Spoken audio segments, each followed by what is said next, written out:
अब ये है टेक्नो पोवा कर्व 5G। 16,000 रुपए के प्राइस पॉइंट पे ना ये बहुत स्ट्रॉन्ग स्पेक्स ऑफर करता है, मतलब फीचर बहुत तगड़े हैं इसके। बट आपको इसे लेना चाहिए या नहीं वो मैं आज क्लियर कर दूंगा। एक तो इसमें नो नेटवर्क कॉलिंग वाला फीचर है, थोड़ा उसे एक्सप्लेन कर दूंगा क्योंकि बहुत मिसलीडिंग हो रहा है वो, बहुत सी वीडियोस मैंने इंटरनेट पे देखी है उसके लिए। और सेकंड, ये फोटोज देखो आप, एक तो टेक्नो की है, दूसरी इससे 6,000 रुपए महंगे Vivo T4 की फोटो है। अब यदि इस फोन का कैमरा Vivo T4 के आसपास भी आ जाएगा ना तो मैं इसको एक अच्छे कैमरा वाला फोन बोलूंगा, बट क्या ये आसपास आ पाएगा? और इससे भी हटके ना हमने इसका गेमिंग टेस्ट कर डाला CMA फोन 2 Pro के साथ में, जो कि अगेन इससे आई थिंक 3,000 रुपए महंगा है। तो इस टेस्ट में भी कई शॉकिंग चीजें पता चली हैं। अपने पास पूरा FPS और हीटिंग डेटा सब कुछ है, तो सब एक एक करके देखते हैं। मेरा नाम है नमन, आप देख रहे हैं एंड्रॉइड। अब एक चीज जो इस फोन में मुझे बहुत अच्छी लगी कि इसका जो बॉक्स है भाई वो संपन्न है, अडेप्टर से लेके आपको बैक केस ना मिल जाएगा बॉक्स के अंदर ही। सेकंड मैं आपको दिखाता हूँ इसका UI, इनफैक्ट इसका आइकन पैक। तो ऐसे होम स्क्रीन पे प्रेस एंड होल्ड करेंगे, आइकन स्टाइल पे जाएंगे,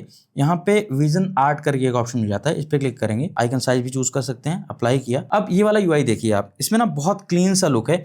अब ये ना मुझे नथिंग से काफी इंस्पायर्ड लगा, नथिंग का जो नथिंग आइकन पैक है उससे काफी ज्यादा इंस्पायर्ड लगा। बट यहाँ पे टेक्नो वालों ने भी थोड़ा अपना टच ऐड किया है, ब्लैक के साथ में ऑरेंज कलर ऐड किया है, तो आइकन्स थोड़ा देखने में ना क्लीन लगते हैं। ओवरऑल UI ही क्लीन लगता है। जैसे आपको टॉगल भी ओपन करोगे, सेटिंग्स में जाओगे, एकदम सिंपल एंड क्लीन डिजाइन लगा। वैसे इसमें टेक्नो का HiOS मिलता है जो कि बेस्ड है Android 15 पे, और जब हमने इसको पहली बार सेटअप किया था तो कुछ खास ब्लॉटवेयर भी नहीं थे। नहीं, आजकल तो आपको ज्ञात ही होगा कि 30-30 हजार रुपए में Vivo, iQOO, Realme, Oppo ये लोग भाई कचरा कम ही नहीं कर रहे हैं, मतलब बहुत सारे ब्लॉटवेयर और UI में एड्स परोस रहे हैं आज के टाइम पे। परंतु एक बात और समझ में आई मुझे कि टेक्नो वाले ना अपने सॉफ्टवेयर डिजाइन में ना इंस्पायर बहुत हुए हैं अलग अलग ब्रांड से। जैसे ये नथिंग से थोड़ा इंस्पायर्ड लगा मुझे icon pack. Quick toggle menu देखिए, ये टेक्नो है और ये है ओप्पो का कलर OS। बहुत मिलते जुलते नहीं लग रहे हैं आपको? हालांकि नो डाउट ये देखने में अच्छा लग रहा है, तो कॉपी हो, इंस्पायर्ड हो, जो भी हो, बट अच्छा लग रहा है। बाकी UI में ऐसे फीचर्स की भी कोई कमी नहीं है। साइलेंट कॉल रिकॉर्डिंग कर सकते हैं, एप्स को लॉक कर सकते हैं, डुअल एप्स बना सकते हैं, और साथ ही इसका UI जो है ना वो बहुत स्मूथ है। इस प्राइस पे स्मूथेस्ट UI वाला स्मार्टफोन मुझे लग रहा है अभी के टाइम पे। बट सॉफ्टवेयर में एक दो चीजें नोटिस करी मैंने जिसने कि मेरा एक्सपीरियंस, मेरा अनुभव थोड़ा सा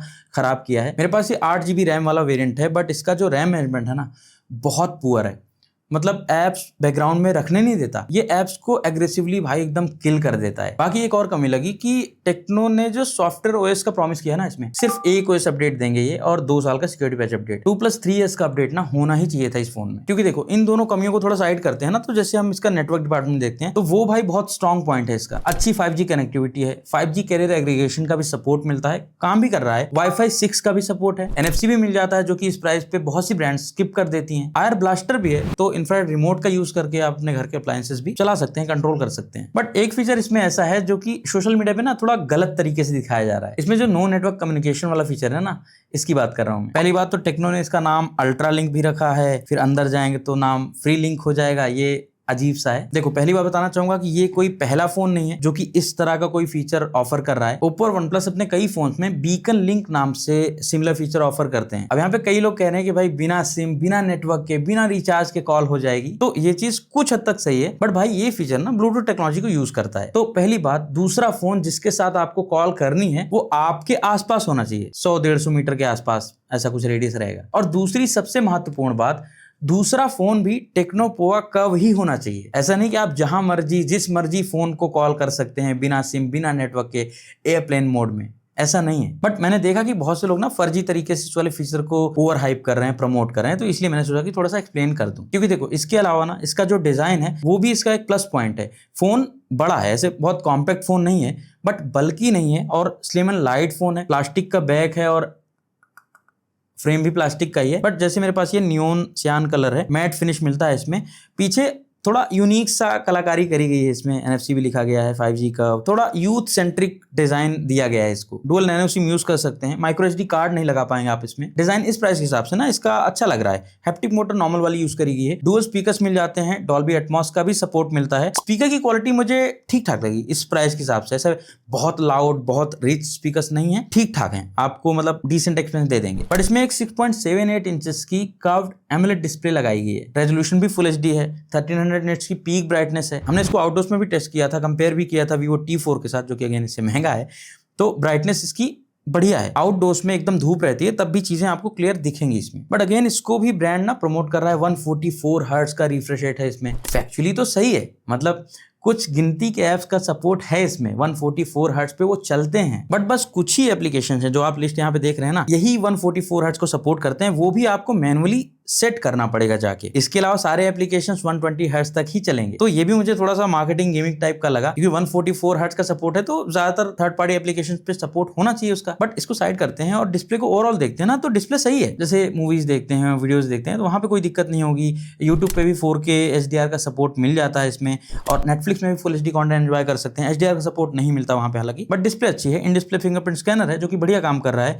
Google Glass 5 की प्रोटेक्शन मिलती है। हालांकि जब इसको हमने 7-8 दिन तक अपना प्राइमरी फोन बना के टेस्ट किया तो एक बग नोटिस किया, जैसे नेटफ्लिक्स, प्राइम वीडियो, हॉटस्टार पे कुछ प्ले करते हैं, बाहर आते हैं ऐप से, तो इसमें कुछ भी पिक्चर इन पिक्चर मोड में प्लेबैक नहीं हो रहा है, वो बंद हो जाता है ऑटोमेटिकली। जबकि दूसरे फोन्स में ये चीज सपोर्टेड होती है, और इस केस में फोन को रीस्टार्ट करना पड़ता है, उसके बाद ये वाला इशू फिक्स हो जाता है। वैसे यदि आपको वीडियो अभी तक अच्छी लग रही हो, चीजें समझ में आ रही हैं, तो आप चैनल को सब्सक्राइब कर सकते हैं और वीडियो को अपना एक लाइक भी अवश्य दीजिए। इससे बहुत तगड़ी वाली प्रेरणा मिलती है हम लोगों को। और अभी परफॉर्मेंस और कैमरा, ये दो बहुत मुख्य वाले बिंदु बचे हुए हैं इस वाले फोन में। उससे पहले थोड़ा बैटरी की बात करते हैं। 5500 mAh की बैटरी है और 45 वोल्ट की फास्ट चार्जिंग सपोर्ट मिलता है। फोन 45 से 50 मिनट में फुल चार्ज हो जाता है। और बैटरी बैकअप की बात करूं तो ये मैं कुछ स्क्रीनशॉट भी दिखा रहा हूं आपको। 9 घंटे प्लस का स्क्रीन टाइम देखने को मिल गया है, और यहाँ पे 9-10 घंटे तक फोन स्टैंड बाय में रहा है। मतलब एक बार चार्ज करके हैवी यूज करने पर ये फोन 20-22 घंटे चल रहा है। ये मैं आपको हैवी यूजर्स के स्टैट्स दिखा रहा हूं जिसमें गेमिंग भी है। यदि गेमिंग नहीं करते हैं या थोड़ा कम करते हैं तो उस केस में ये फोन 24 घंटे से ऊपर चल सकता है। अब क्योंकि इसमें MediaTek का Dimensity 7300 अल्टीमेट चिपसेट दिया है,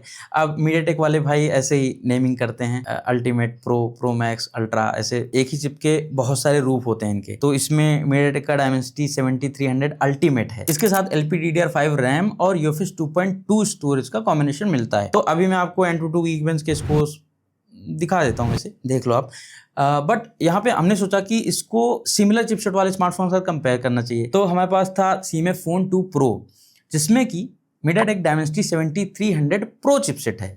इसमें अल्टीमेट है, उसमें प्रो है, सिमिलर ही चिपसेट है वैसे दोनों में। और मजे की बात बताता हूँ कि CMF Phone 2 Pro में ना BGMI 120 FPS तक सपोर्टेड है, और टेक्नोपोवा कर्व में 90 FPS का सपोर्ट मिलता है BGMI में। तो हमने इस कंपैरिजन को थोड़ा फेयर रखने के लिए भाई 90 FPS में दोनों को सेट किया, FPS मीटर लगाया, उसके बाद हमने दोनों में गेमिंग स्टार्ट करी। अब एक चीज तुरंत ही समझ में आ गई, जैसे BGMI में इवेंट के अंदर गए ना, तो भाई टेक्नो ने FPS को 24 FPS तक ड्रॉप कर लिया था। मतलब बहुत देर तक कॉन्स्टेंटली वो 24, 30 FPS, 35 FPS के आसपास ही चलता रहा। फिर धीरे धीरे ये FPS को थोड़ा ऊपर लेके गया। बट ओवरऑल जैसे ये वाला ग्राफ देखो, आप बेटर समझ पाओगे। यहाँ पे CMF फोन के जो एवरेज FPS आए हैं ना, 85.8 FPS आए हैं, वहीं टेक्नो के 59.2 FPS। तो यहाँ पे आप क्लियरली देख रहे हैं कि BGMI के अंदर ना टेक्नो की स्टेबिलिटी बहुत अच्छी नहीं है। दोनों ही फोन बहुत ज्यादा हीट नहीं हुए। टेक्नो थोड़ा सा एक्स्ट्रा वार्म हुआ था, बट ओवरऑल हीटिंग इश्यूज नहीं थे दोनों में। परंतु इसके बाद टेक्नो को अकेले हमने लिया और इसमें 60 FPS पे BGMI सेट किया। हमें ये देखना था कि क्या 60 FPS पे ये स्टेबल गेम प्ले करा सकता है। तो यहाँ पे भी आप ग्राफ देख सकते हो, 60 FPS पे सेट था, बट ये 50 FPS पे कॉन्स्टेंटली काफी टाइम के लिए आ गया था, 5-5 मिनट के लिए 2 बार। तो जो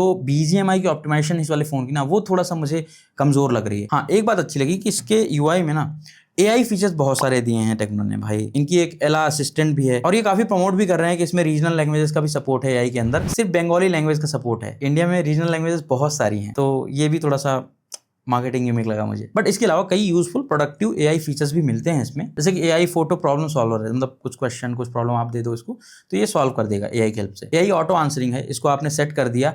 अब आपके पास कोई कॉल आती है और आपने 3 सेकंड 5 सेकंड में कॉल को पिक नहीं किया, जितना ड्यूरेशन आपने सेट किया होगा, तो उसके बाद आपके बिहाफ पे इसका AI उस सामने वाले से बात करेगा, उससे पूछेगा कि कौन बोल रहे हो, क्या काम है। वो सारे मैसेज को इकट्ठे करके फिर आपको बाद में दिखा देगा। बाकी गैलरी में जैसे इमेज ओपन करी, AI स्टूडियो मिलता है, AI sharpness plus, AI eraser, AI extender, ये सारे फीचर्स मिल जाते हैं इसमें। परंतु अब एक फाइनल प्रश्न है कि भाई इसका कैमरा कैसा है। देखिए पीछे सिंगल ही कैमरा मान लीजिए, 64 मेगापिक्सल का मेन कैमरा है, OIS नहीं मिलता है इसमें। 2 मेगापिक्सल का एक डेप्थ सेंसर है, 13 मेगापिक्सल का फ्रंट कैमरा है। तो यहाँ पे कोई अल्ट्रा वाइड सेंसर नहीं है। अब मैंने इसको भाई Vivo T4 से कंपेयर किया डायरेक्टली, जो कि इससे महंगा है, और कुछ स्थानों पर मैंने पाया कि भाई Vivo T4 को ना ये कड़ी चुनौती प्रस्तुत कर रहा है। जैसे रात का टाइम है, मैंने पोर्ट्रेट इमेज कैप्चर करी, और जब जूम करके देखेंगे ना तो दोनों में डिटेल्स बहुत अच्छी मिलती हैं। और टेक्नो का कैमरा भी ना मोस्टली लो लाइटिंग कंडीशंस में अच्छा अच्छी शार्प इमेज कैप्चर कर लेता है। कुछ एक इमेज में मैंने नोटिस किया कि डिटेल्स के मामले में ना वीवो थोड़ा सा आगे निकल जाता है। तो देखिए डे लाइटिंग कंडीशन में ना दोनों ही फोन्स के कैमरा अच्छा परफॉर्म कर रहे हैं। यहाँ पे डिटेल्स दोनों अच्छी कैप्चर कर रहे हैं, दोनों में डायनामिक रेंज अच्छी मिल जाती है। हालांकि टेक्नो में ना वीवो कंपेरिजन में मुझे एक दो कमियां लगी। पहली कमी जैसे पोर्ट्रेट मोड की इमेज देखिए, टेक्नो में ना जो बैकग्राउंड ब्लर है ये बहुत अग्रेसिव है,